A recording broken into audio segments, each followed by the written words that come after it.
Continue to admit everybody into the session who's in the waiting room, and then we'll be getting started shortly.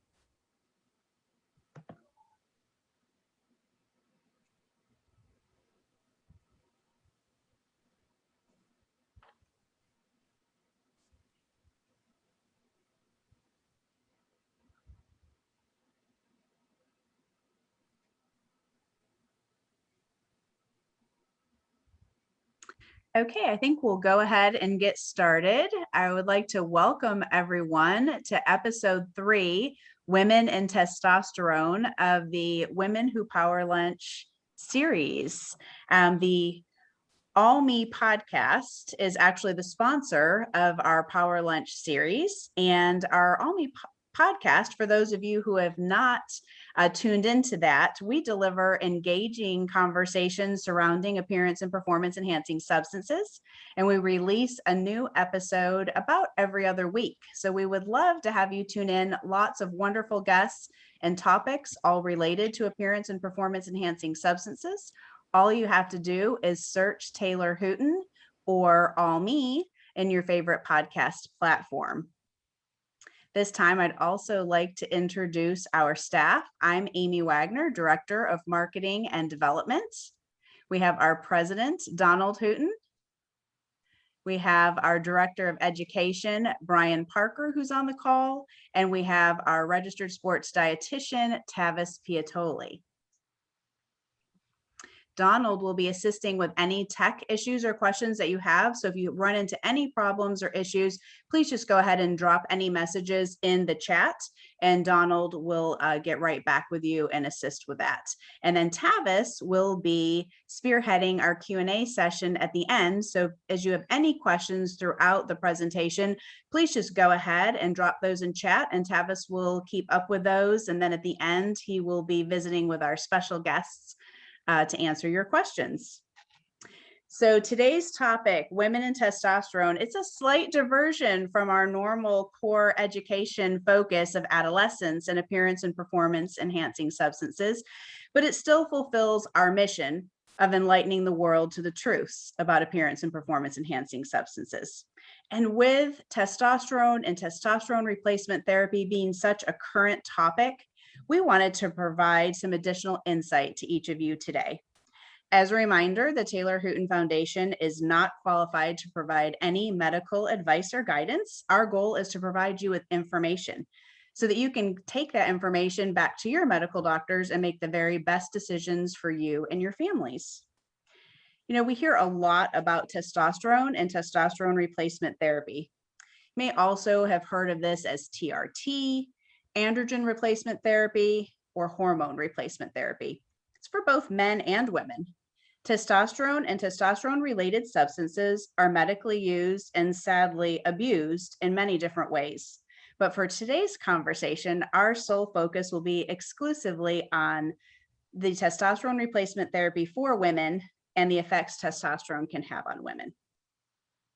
In our guest, Lisa Marie Shaughnessy's recently published book, Testosterone, The Next Drug Epidemic, she cites that sales of testosterone have gone from $324 million in 2002 to $3 billion in 2012, and is projected to be at $5 billion by the end of 2021. Other market research shows that the North America region is both the largest supplier and consumer of testosterone. We are delighted to welcome our two guests who will enlighten us all more about testosterone in women. Our first guest, Lisa Marie Shaughnessy, is a certified life coach, former media advertising executive, and behavioral health marketing and business development professional. Her life has been filled with tragedy, tipping points, and triumphs. In 2009, she was led to believe she was a candidate for testosterone replacement therapy at a hormone clinic in Arizona. After spending 3 years on testosterone replacement therapy, she developed an iatrogenic addiction that led her to contemplate suicide. She is a testosterone addiction recovery advocate and speaker. Her recently published book, Testosterone, The Next Drug Epidemic, Side Effects, Addiction, Death, is the first to explore in depth the addictive side of testosterone. Welcome, Lisa Marie. Thank you. Our second guest is endocrinologist Dr. Vanessa Curtis. Dr. Curtis earned her MD from the University of Wisconsin School of Medicine and Public Health. She remained in Madison to complete a residency in pediatrics and a fellowship in pediatric diabetes and endocrinology at the University of Wisconsin. She is currently a clinical associate professor of pediatrics at the University of Iowa Carver College of Medicine in the Division of Endocrinology. Dr. Curtis's clinical interests include the endocrine health of athletes, disorders of growth and puberty, and pediatric obesity. She is the program director for the Pediatric Endocrinology Fellowship and the medical director of the University of Iowa's Cardio-Metabolic Clinic. During her personal time, she enjoys bike racing, both on and off-road. Welcome, Dr. Curtis. Thank you, Amy. So we are going to go ahead and start with you, Dr. Curtis. Can you please give us a general overview of testosterone? You kind of tell us, what is it? How does it work specifically in the female body? Okay. All right. So testosterone is an androgen, which we've already used that term. And androgen means like a sex steroid that has masculinizing effects. And even though we sort of think of, oh, men have androgens and women have estrogens, actually both men and women have both estrogens and androgens naturally. So women do make some of their own testosterone. So that's one kind of misconception. In a normal, healthy adult woman, well, actually, let's start at childhood. So in childhood, kids don't really have much sex steroids at all. So their estrogen and testosterone levels are low.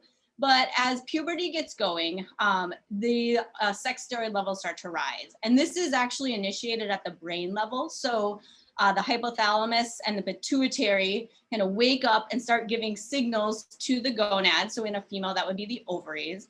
And then the ovaries would make estrogen and progesterone, and they'd start developing eggs, but they also do make some testosterone. Concurrently with kind of this puberty going on, the adrenal glands play into this a little bit too. So our adrenal glands are some glands on our kidneys. They make lots of hormones that are important for life, but they also make some weak male type hormones that are androgens, so DHEAS and androstenedione. And so those kind of come on around the time of puberty as well. And so, when I'm talking to my teenagers, I'm like, well, you have some testosterone in your body, and that's why girls do get some acne and some body odor and some, pubic hair. So a little bit is good.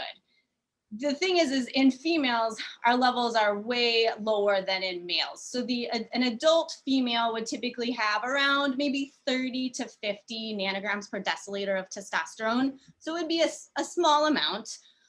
The amount can vary a lot depending on how sensitive she is. So there's a lot of individual variation in that. But you can kind of contrast that. A man would have 10 to 20 times more than that. So more like 500 nanograms per deciliter of testosterone. So in women, the dominant hormone would still be the estrogen. In the body, so the ovaries will make some of that testosterone. It circulates, which is what makes it a hormone, and then it binds to receptors, so androgen receptors in our cells. And almost all tissues have these receptors. And in there, it can cause both anabolic and androgenic effects. So anabolic effects are the growth effects. So the things that people want. This is what makes testosterone attractive. Muscle growth, bone density growth. It can cause some breakdown of fat, so lipolysis, which can help being leaner, and also increases red blood cell growth. The androgenic or masculinizing effects, are some of the less attractive ones for women, but can include male pattern hair.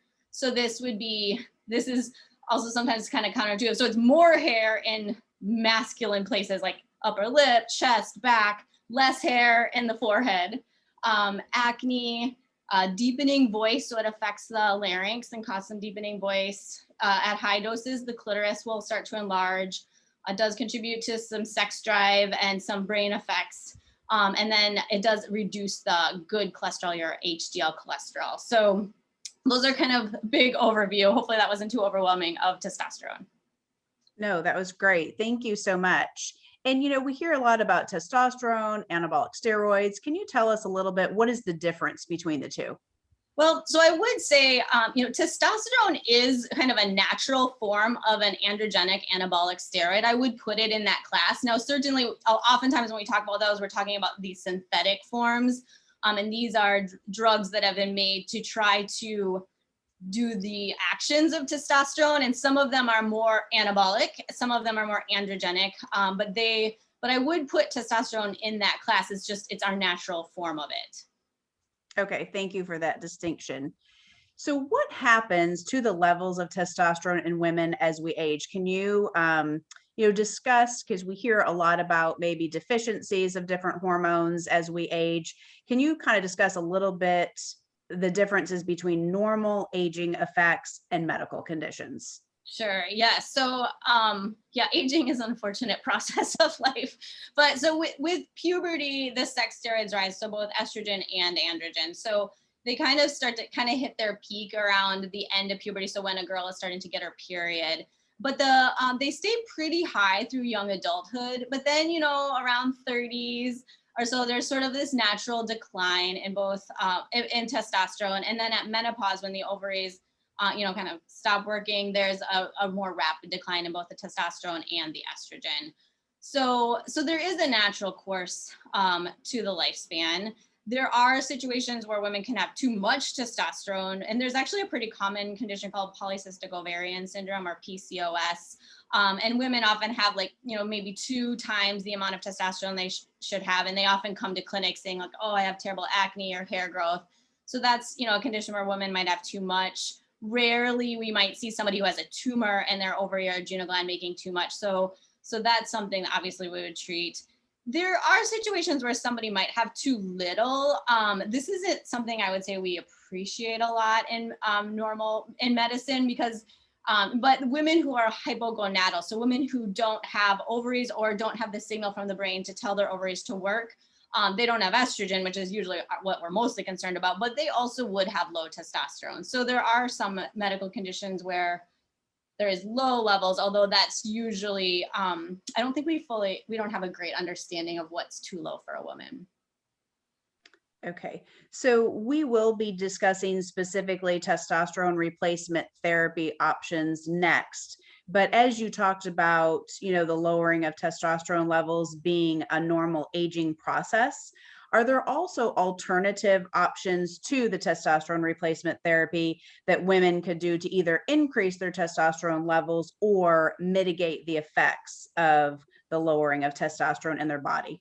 Sure, that's a great question. I think we're all kind of striving for that. So I think the idea of mitigating declines in testosterone is a good one. So, the one big thing is exercise. So absolutely vigorous exercise is a good stimulation for testosterone and growth hormone. And there is some evidence that strength training, which I do think women tend to neglect often, especially in middle age, strength training can be helpful. Also adequate sleep. So a lot of these hormones are secreted in sort of a diurnal rhythm. And a lot of times that's that stage 4 sleep where they're getting your most of your hormones secretion. So adequate, good quality sleep is good. Also avoiding underfueling. We do see women whose levels are low because they're chronically underfueling and often over exercising in an endurance sport. So kind of basically the basics: sleep, exercise, hydration, or nutrition. There are some medications that do suppress our own levels. And of course, sometimes you can't control what medicines you're on, but birth control pills or steroids like prednisone type drugs do suppress testosterone production. And I guess the other things I would say is, of maintaining a healthy weight and avoiding excessive alcohol I'd probably throw in there, but kind of the basics. I don't think there's a lot of supplements out there that are being sold, but there isn't a lot of good evidence for their safe use or effective use. Thank you so much for that great overview. So Lisa Marie, I'm going to switch over to you. Can you share with us a little bit about you? Okay, so let me go back to my pre-testosterone days, which was 2000, before July 2009. I had just gotten divorced, so I was moving through that post divorce life. And I was very fortunate. My former husband and I had a wonderful marriage and a wonderful divorce, and a lot of people can't say that. So that helped my stress level a lot, because I didn't have to worry about any toxicity coming from a relationship. So I was very fortunate in that regard. However, what I was doing is I was coming into myself again, because as you know, when you move through a divorce, you are changing your life. And so as I was coming back into myself and regaining who I was as a single woman in my 40s, I was looking at various different things. So I started working with my life coach again, who I had worked with in my 30s, and went back into radio, which I spent most of my adult life in radio, and had lunch with a friend who, during that time, she said, you know what, you need to go get your hormones checked. And I had no idea what she was talking about, because that thought didn't cross my mind. And she was telling me that she was using testosterone replacement therapy and that I needed to do that. Well, at that time, I was also, I had done my first sprint triathlon, and I was training for my second one. And so I thought, why not? You know, I might as well go have them checked. And so then my life took on a life of its own after that. So specifically, did you have any signs or symptoms other than just the conversation you had with your friends or your friend that led you to want to learn more about, you know, your hormone levels or testosterone replacement therapy? And what did you learn about it? Well, I had entered perimenopause in my late 30s. And so my doctor kept telling me that. And, you know, that's pretty early for women. And so I was going through some of the perimenopausal symptoms where I was tired, I was lethargic, but I have to say, most of that was diet driven. And so I didn't know what I didn't know at that time. And so, yeah, I'm the type of person that I'm always open to hearing things. And I'm one of those people that I'll try anything once, most things. And you know what? That's what's gotten me in trouble over the years. Because as my friend's telling me this, I'm thinking, okay, I'll go to the hormone clinic. You know, I'm thinking I'm being proactive with my health, but I didn't know what I didn't know at that time. So I went to the hormone clinic. And when I went to the hormone clinic, and this was the quote unquote pioneer of pellet therapy, had been transforming the whole industry and how we live our lives, and has locations all over the country. Anyway, so when I went into the clinic, he had his protege, who was a doctor who worked at the clinic. She told me that I had a testosterone level of 28, and that was they consider it to be on the low end, and that I was a candidate for testosterone replacement therapy. I didn't need estrogen because my body was still, quote unquote, producing estrogen because I had my ovaries. So I didn't make the decision that day to do it. I went home and thought about it, and I made the decision to do it. So once you made the decision to embark on this journey, can you tell us a little bit about, you know, the beginning and how that went? Yeah, so that was the end of July of 2009. I had pellets were my form of insertion. And I don't know if you're familiar with pellets, but they're little rice-like, they look like grains of rice. And what they do is they implant them in your hip.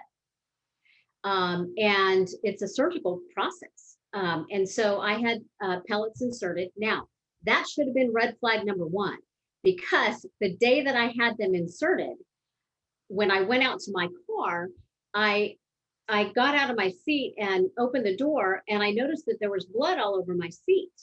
Well, my body was rejecting the pellets. So I walked back into the clinic, and they said, oh, we'll go ahead and sew it up. So they sewed it up. I had several episodes where I've had infections with pellets over 3 years. I've had other things with pellets, but it wasn't until, so that was my first pellet insertion. By my third pellet insertion, and for the women that I've talked to across the country over the years, it's usually the third pellet insertion. My testosterone levels, total testosterone levels reached, that we have documented, because we don't know what we don't know, up to 500, which, as you heard Dr. Curtis say earlier, that's a male healthy level. And my free testosterone, which a lot of people don't talk about, and that is that the sexual characteristics comes out of the free testosterone, was 35.5. That's higher than even healthy male levels. So I literally was transitioning, but I didn't know it. And so my body, my voice changed, like Dr. Curtis had mentioned. In fact, the friend of mine had said, Lisa, your voice is changing. And I didn't even think anything about it. And then my body started to change. So, and I started getting anxiety. I started becoming a nervous wreck. My behavior became erratic, and I started getting aggressive, intense. But I also had a swagger that I never had before.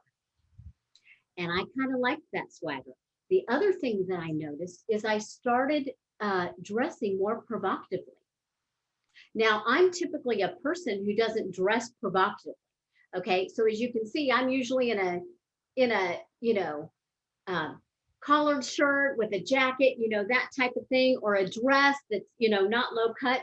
I started wearing low cut dresses. I didn't do that before, so things started changing about me. But I felt great. But yet, it was almost like there was two sides of me. I felt great, but there was this dark side to it. And so the dark side became more prevalent over the years, because for me, I was on this hormonal roller coaster ride. So I'd get the pellets and I'd go like this. And then over time, I'd come back down. Okay. And then I get oh, I don't feel good. I need to go get my pellets. But in essence, what was happening is I was withdrawing. So Dr. Curtis, can you kind of walk us through, based on what Lisa Marie just shared, can you tell us a little bit more about the difference? I know you alluded to this a little earlier in our conversation, but the testosterone that your body naturally produces, and then the synthetic testosterone like Lisa Marie was receiving via the pellets. How do they affect the bodies differently? Or okay. I mean, so the testosterone your bone body makes naturally, I mean, the most important thing about that is your body is making it in the right doses for you, based on your receptor sensitivity. And also she kind of mentioned you have the free testosterone, and then the rest of your testosterone is kind of bound up by proteins, and everybody has a different amount of protein. So your body is very smart, and your brain senses how much testosterone is in the body, where's my set cycle at, and then it tells your ovaries to make the right amount. The exogenous or testosterone you're putting into your body, the biggest thing that has going against it is that it's in doses that are inappropriate usually, or can be. So I'm going to differentiate. There's two types of kind of like androgens that people use. And one are testosterone supplementations like the pellets, the patch, the gel, the injection. And those are actually they're not identical to the testosterone your body makes, but they're very similar. And so those actually can be used in responsible ways by the right people in the right situation. So for example, I would use, for a boy who has had testicular damage, who can't make his own testosterone, I would use those in appropriate doses with monitoring, and they can be safe. The problem comes with those is when you're taking more than your body would otherwise make, the brain is like, whoa, whoa, whoa, there is way too much testosterone, and it just shuts that whole system down. So it's not making LH and FSH and estrogen. And so you basically, that system kind of goes to sleep. And so you do become, as Lisa Marie said, kind of dependent on it because your own system is sleeping. I do want to take a second, because I don't think, it sounds like she didn't have to deal with this, but there are other types of androgens that are modified that are modified in ways that are either make them able to be taken by mouth, which is easier to kind of use illicitly, or that are made to modify to try to have more effects in certain ways, more anabolic effects. And some of these are some of the synthetic testosterones like nandrolone or stanozol. And the problem with the testosterones that are modified to be able to be taken by mouth is that they are very toxic to the liver because they have to go through the digestive system. So those we really worry about. The other kind of class is SARMs, which are selective androgen receptor modulators, which I'm getting a little off on the edge here, but these are also drugs people will buy on the internet to try to get these same effects. They're not identical to testosterone, but they bind to the androgen receptor. And these are the biggest problem with these, other than some of the obvious things, is that you do not know what you're getting when you order them off the internet. A group a few years ago, a research group ordered about 40 of them off the internet and found that only half of them even had what they said in them. 10% of them didn't have anything in them, and then the other ones had something totally different. So there's the pure testosterones, which have a role in medicine, and then there's these synthetic derivatives, which can be even more dangerous. So it seems like this is a pretty big decision when people are making these decisions of whether testosterone replacement therapy is right for them. Are there certain questions or steps that someone should take that you could give some, counsel on, Dr. Curtis, before making the decision or during the decision-making process? Sure. Yeah. So, I mean, I think, there's probably there's probably situations where testosterone might be could be an answer for somebody. I think one important thing is a reputable provider that is going to use appropriate dosing for that patient. And that's going to require monitoring. It's going to require customization of protocol. It's going to be monitoring for side effects, but also the effects of the testosterone. It's going to be like talking about the different formulations available.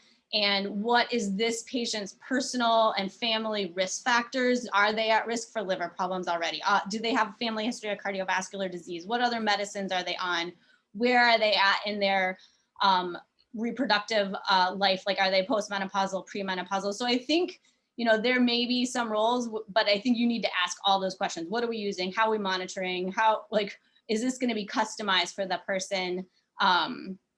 And so, yeah, hopefully that answers the question. No, that's great. And, Lisa Marie did talk about some of the side effects that she experienced. Do you have any additional insight about those side effects and other side effects that women may experience when they're on testosterone replacement therapy? And, is testosterone, can it be addictive? Sure. Okay. Well, Lisa Marie did hit on a lot of the important ones. Certainly that change, kind of like the brain obviously has androgen receptors, so there's some positive and negative effects at the brain level. There's the hair changes, the voice deepening, which isn't always reversible, and the clitoral enlargement. If you're on high doses for long enough, that is not reversible. One thing she didn't mention, but that we do monitor when we have patients that are on testosterone, is it does increase your red blood cell mass, which can be helpful for an endurance athlete or just for energy, but too many red blood cells is dangerous. It can cause a clotting risk. So that's something that's important. And getting to the kind of addictive side effects. So I'm not really a mental health provider, so the addiction side isn't my area, but clearly, kind of as I was saying, you can become dependent on it for sure. Because if you're on it for more than just a short period of time, and your own body's not going to make its own testosterone nor its other own sex steroids. And so then if you just take that testosterone away, it takes a while for your own body to wake up, and it definitely can cause a lot of symptoms there. So I'd definitely say it's addictive, but also you become dependent on it physically. Thank you for that insight.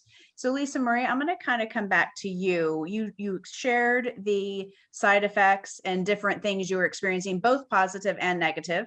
Can you kind of just share with us, how long did you experience those effects?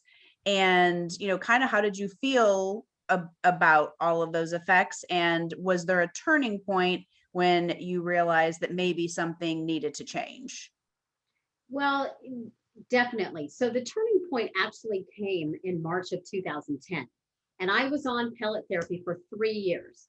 So from the end of July of 2009 to September 14th, 2012, that was my last pellet insertion. And by November of 2012, my life crashed. So I was on the brink of suicide. And I wanted to commit suicide because my behavior became so erratic. And the sex drive, I know the difference between a healthy sex drive and an unhealthy sex drive. And to me, I felt like I had ventured the unhealthy side of it. And so that to me was a problem. Now, the good news about me is that I'm very introspective. And so I have traveled down my own road less traveled, so to speak, and have worked with therapists over the years. So I know when to catch myself, but this really was a problem. And I became addicted to it to the point where when my doctor said to me, the first doctor who caught it, and he said, Lisa, your testosterone, this is when it was 200 and something, and my free testosterone was high. He goes, and I noticed that your anatomy is changing. Well, when he said that to me, I'm like this. Don't talk to me about my testosterone because I'm not changing it. Like, I'm fine, everything's fine. And that's how I was. By the time December of 2010 hit, that's when my gynecologist red flagged me and she said, Lisa, are you okay? And I looked at her and I said, why are you asking me that? By then my hair was all falling out. I was, just a nervous wreck. And she goes, I'm concerned. And I'm concerned because your testosterone is 437 and your free testosterone is 35. And she goes, I'm not as concerned about your total testosterone as I am your free testosterone. And she goes, are you okay? And I said, no, I'm going insane. But that didn't stop me. And it didn't stop me from using it. So I said, what do I do? And she goes, there's nothing you can do, because I was having pellet therapy versus some of the other things were like creams or troches or things like that, where you can adjust the dose. With pellets, you can't. Once they're there, they're there. And I said, what can I do? She goes, there's nothing you can do. Well, what I did is I kicked up my training. So I started training for an Olympic triathlon, which is double the sprint triathlons, started kicking up my training. But what it did for me is it brought an awareness. Okay. And so I was aware of what was going on.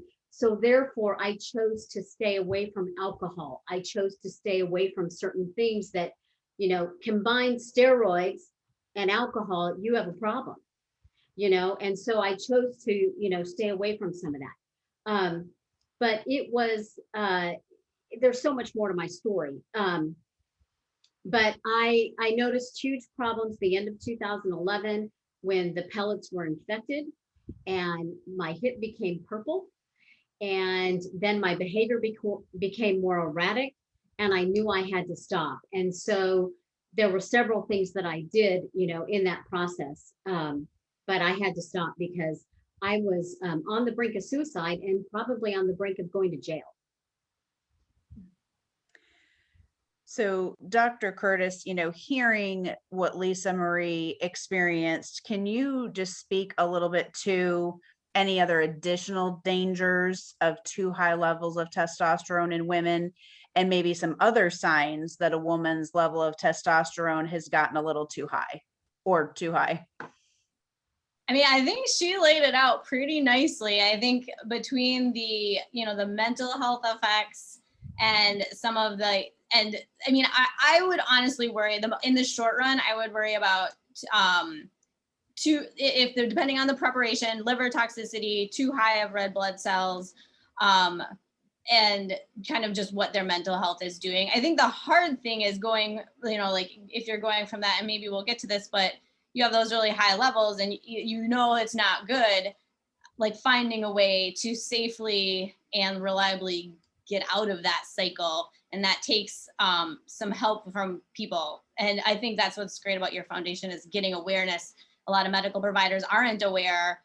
They wouldn't know what to do if somebody came in. They wouldn't recognize those signs on somebody or know how to help them. So there is a lot of education to be done on the medical side too. Yes, and actually that is the next question, is that if someone is experiencing the symptoms that Lisa Marie and you describe, what should someone do? What should their next steps be? Because it's all about how you safely address now that you have a problem so that it doesn't get worse. Sure. Yeah. So, I mean, I think the first thing is finding a reliable medical provider that can be can be helpful and that's knowledgeable. And the thing is, there's not one type of doctor you're going to find. It might be an endocrinologist. It might be a sports medicine physician, like a primary care sports medicine physician. It may be your family doctor or gynecologist, but you're going to have to ask them a lot. I would say that's the average medical provider would be a little bit shell-shocked and probably wouldn't be that helpful. But there are people out there. So, and that person is going to first assess you for the side effects. Are there things we need to deal with that this testosterone has caused in the cardiovascular system or something that we need to deal with? They're also going to look at what is the rest of your hormones doing. Have we thrown everything so out of whack? We need to kind of worry about some of the other hormone levels. And then the third thing, which is the big thing, is helping you wean down in a safe way, but that also is tolerable. So I think one message is like, you're going to feel bad as you come down on the testosterone and people aren't going to like it. But if we can go down gradually over several weeks to months, that might be a lot more successful than telling somebody to go cold turkey. One other thing, you know, from a medical perspective, if people are on, she kind of hit on this, but the pellets, I mean, the dosing is so variable and it's so long acting. So if I was going to wean somebody off of testosterone, I would want to get them on a pure injectable preparation that is very precise dosing. So we could very precisely titrate down their own levels and allow their own hypothalamic pituitary gonadal system to wake up and take back over. So it would be a process, and you just need to find somebody that you trust that is knowledgeable in this area. Yes. So Lisa Marie, I'm going to come back to you. You talk about when you got to that brink and you knew that things needed to change. So can you tell us a little bit about what steps did you take once you got to that point and kind of your recovery journey? Well, there were several. First of all, what I did is I went back to my therapist, who I hadn't seen in 5 years. Love him to death. I've worked with him off and on, for the last, since 1999. I also went to my primary care nurse practitioner, Colette Toronto in Scottsdale, she was the one that finally said, Lisa, you have to see an endocrinologist. And at that point I said, Colette, I don't want to go see another doctor, because I had 3 doctors in my testosterone process. Okay. And all 3 of them had overprescribed to me. And so I went to the endocrinologist, because one of the other things is that I started becoming diabetic. Now, I was not diabetic, nor does diabetes run in our family. And I was at a healthy weight. So there was no reason. I was exercising, I ate healthy. There was no reason for me to become diabetic, and my blood sugar was out of control. And it got to a point where I'd be sitting at my desk at the office and I would start shaking. And one of the guys that I work with, Kevin Campbell, he's diabetic. And so I said, Kevin, please help me. So he helped me. We went down to Walgreens. I purchased a blood sugar monitor, and he taught me how to use that. But when I went to the endocrinologist, Dr. Alamer, he looked at me. I brought all three years of my records, all my test results, everything to him. And we sat there and he looked at me and he goes, Lisa, why did they put you on testosterone? They should have never put you on testosterone. And he goes, and then probably 2.5 years into my testosterone use, the last doctor added thyroid medication. He added pregnenolone. He added adrenal. He added DHEA. He added all of these things that, when there's a Harvard medical study that talks about, if you combine testosterone and DHEA, you're basically creating a science experiment in your own body. So I was creating my own science experiment in my own body based on what this doctor did. So the endocrinologist said, we're going to get you through this. And he did. And so we started weaning off. And then my therapist worked with Colette, and they put me on a low dose antidepressant, which at that time it was Lexapro, that would help me move through the process. Now, the Lexapro at first was a problem. It made me nervous and jittery. And so we cut that in half. So I think it was 10 milligrams. And then I cut that in half to 5 milligrams. And then I started just going into myself, and I did sessions of Rolfing. I don't know if you've ever heard of Rolfing, but it's this deep tissue. So I completed 10 sessions of Rolfing. I got massage therapy twice a month. I saw my therapist weekly. We also did a lot of work around my trauma. So my trauma history and some of the things that I had experienced. And then also part of my testosterone trauma, because there were traumatic things that came out of my testosterone induced life. So we worked around that. The other thing that I did is I got back into my meditation, my yoga, eating right. So one of the books that I read during that time was called The Blood Sugar Solution. And that's by Dr. Mark Hyman. And so in that, what I had done, because I was becoming pre-diabetic, I completely reversed that pre-diabetes by changing my diet and doing some of the things that Dr. Hyman recommended in that book.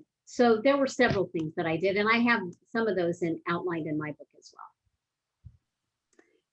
You have chosen to dedicate much time, research, and resources as a testosterone addiction recovery advocate. Can you tell us what led you to wanting to do that and really what you kind of learned along the way? Well, I was trying to understand what happened to me. And so as I was trying to understand what happened to me, I've had many spiritual awakenings over my lifetime. And this to me was a spiritual awakening. And I remember as I was processing through my 3-year testosterone induced life, I woke up at 3 or 4 o'clock in the morning, and I woke up to the words testosterone, the new drug addiction. And I went, oh, and I immediately jumped out of bed. I went to my computer and I bought the domain testosterone addiction. And at the time, I would have these big Post-it notes on my wall as I was processing. And so I would write notes. I called them words on the wall. And in the center of one of my Post-it notes, it said, I wrote down, God is using me. And for some reason, it's just my spiritual awakening. And I thought, if testosterone has gone from a $300 million industry to now what is projected to be a $5 billion industry, it mirrors the same thing that opioids have gone through. Opioids went from a $300 million industry to a $3.5 billion industry over the course of time. And it's the same time frame. And so I kind of look at it as, yes, testosterone serves a purpose in our life medically.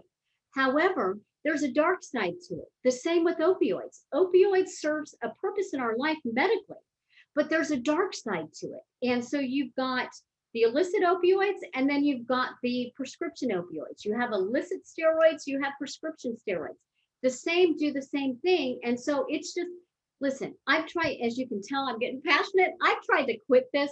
God won't let me, and so every time I try and quit, someone reaches out to me and tells me their story. I've launched 3 websites. I'm now getting ready. It's been in the works since 2016, where I have the Testosterone Trauma Providers Network. So like what Dr. Curtis was talking about, these are providers that have the knowledge and understanding of what to do if someone has experienced testosterone trauma. So I don't know, you know what, this is my God thing, and I've tried to quit, but for some reason I can't quit.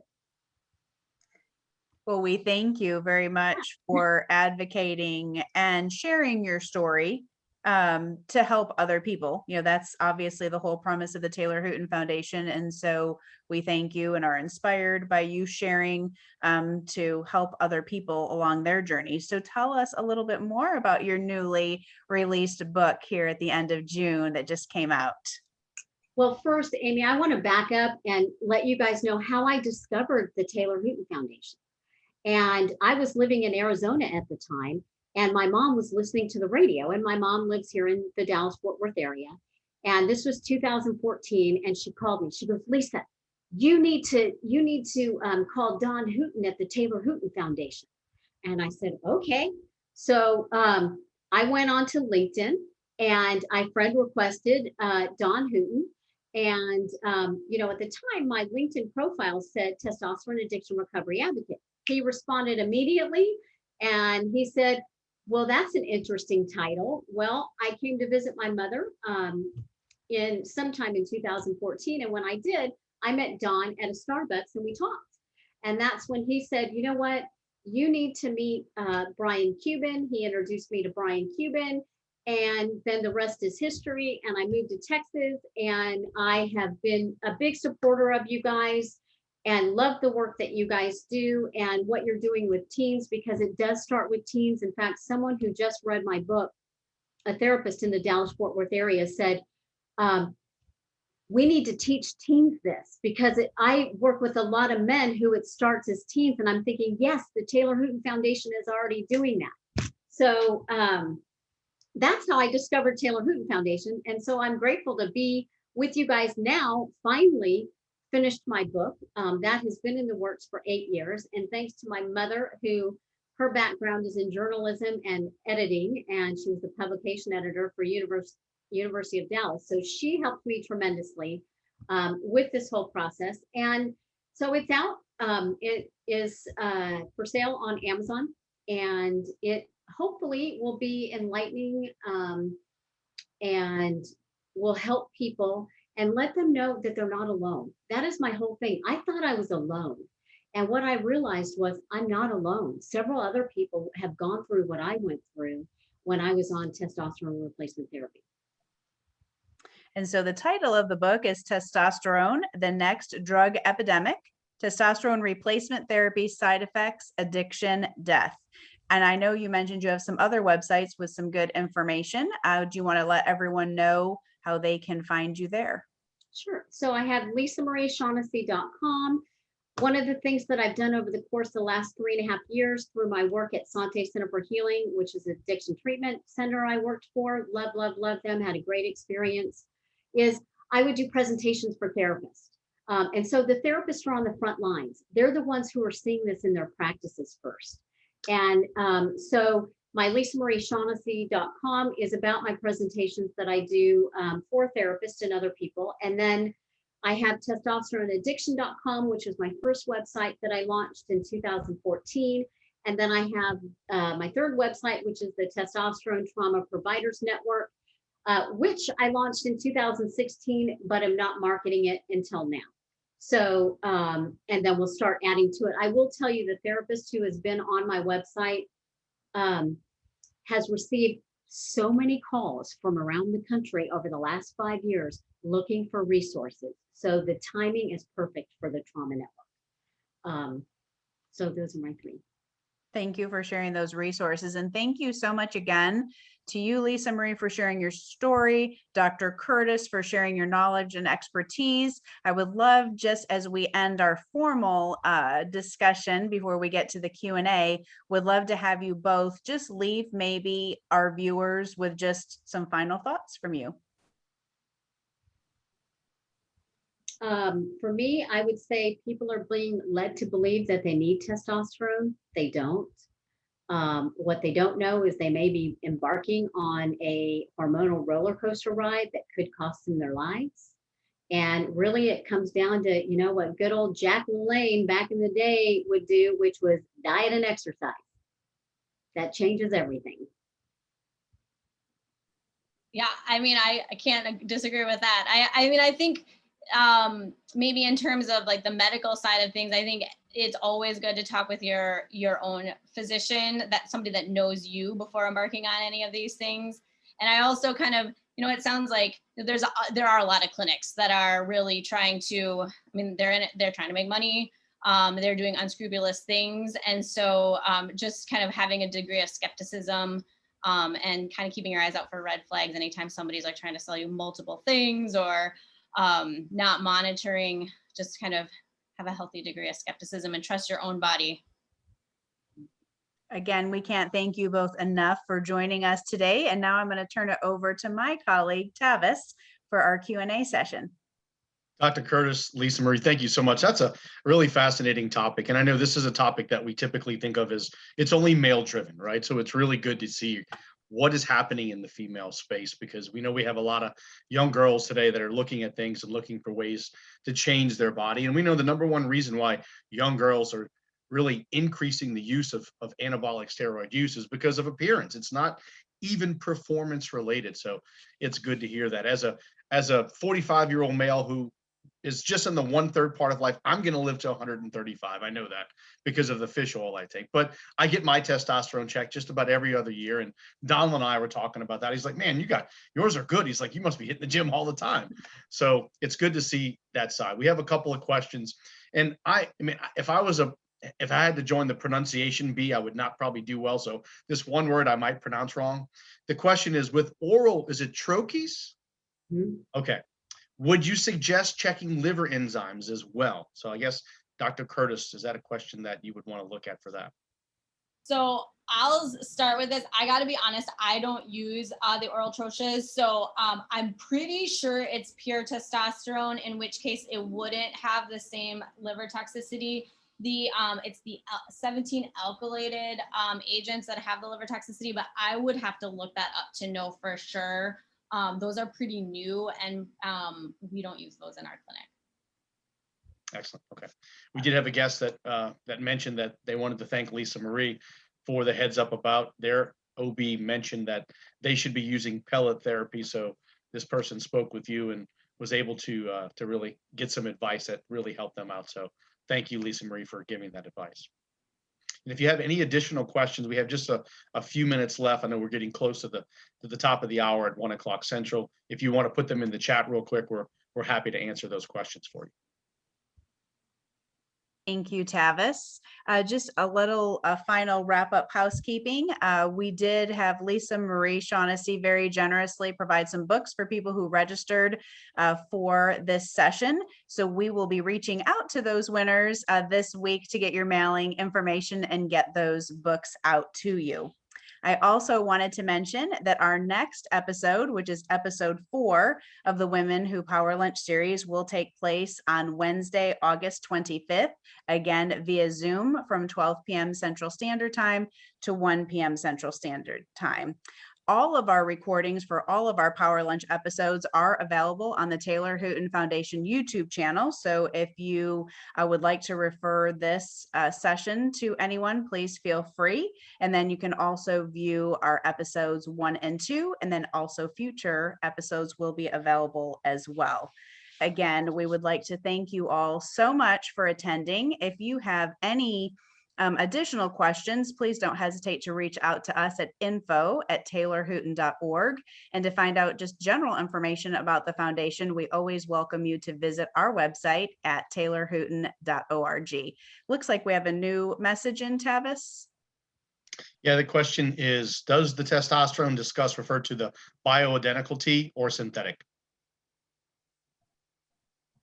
I would say it would apply to both. I would say that too, because for me, I was on bioidentical. So it did the same thing that the other testosterone would do.